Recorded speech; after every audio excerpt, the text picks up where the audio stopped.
চীনের জনপ্রিয় coffee shop কিফ coffee, যেখানে যেতে খাড়া পাহাড়ের গা বেয়ে উঠতে হয় চূড়ায়। পায়ের নিচে মাটি না থাকায় কফি খেতে হবে দড়িতে ঝুলে। প্রকৃতির কাছাকাছি রোমাঞ্চকর এই অভিজ্ঞতা নিতে বিশ্বের বিভিন্ন প্রান্ত থেকে কফি প্রেমীরা ভিড় করছেন গুইঝু প্রদেশের কুল প্লে ফরেস্ট পার্কে।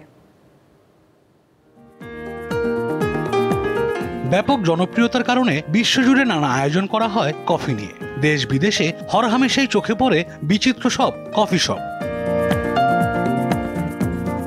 কিন্তু এবার কফি প্রেমীদের জন্য লোমহর্ষক এক আয়োজন করেছে চীন, যা দেখে চোখ কপালে উঠেছে নেটিজেনদের। বলছিলাম গুইঝু প্রদেশের কুল প্লে ফরেস্ট পার্কে অবস্থিত ক্লিফ কফি শপের কথা, যা মূলত সমুদ্রপৃষ্ঠ থেকে কয়েকশো মিটার উপরে পাহাড়ের চূড়ায় অবস্থিত।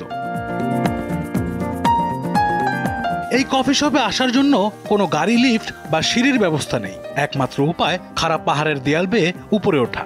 বসার ব্যবস্থা বলতে রয়েছে দড়ির সাহায্যে ঝুলিয়ে দেয়া কয়েকটি গদি, যেখানে বসেই অপরূপ প্রাকৃতিক দৃশ্য দেখতে দেখতে কফির পেয়ালায় চুমুক দেন রসিক কফি প্রেমীরা। প্রথমত আমি এখানে নিজের সাহসকে চ্যালেঞ্জ করতে এসেছি, পাশাপাশি আমার বাচ্চাদের সাথে একটি ভালো সময় উপভোগ করতে এসেছি। আমি তাদের জন্য একটি উদাহরণ স্থাপন করতে চাই। এখান থেকে পড়লে প্রাণে বাঁচার সম্ভাবনা প্রায় নেই বললেই চলে। তবে সেই বিপদ উপেক্ষা করেই রোমাঞ্চকর এই অভিজ্ঞতা উপভোগ করতে ভিড় জমান হাজারো দর্শনার্থী। যদিও নিরাপত্তার স্বার্থে পাহাড়ে ওঠার সময় গ্রাহকদের সাথে একজন পেশাদার গাইড থাকেন।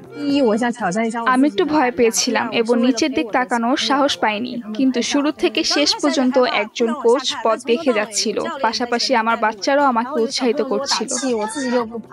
2019 সালে পৃথিবীর সবচেয়ে ভয়াবহ এবং মজাদার কফি শপটি উদ্বোধন হয়, যা চীনের পর্যটন খাতে ভিন্ন মাত্রা যোগ করেছে বলে মনে করেন সংশ্লিষ্ট কর্তৃপক্ষ।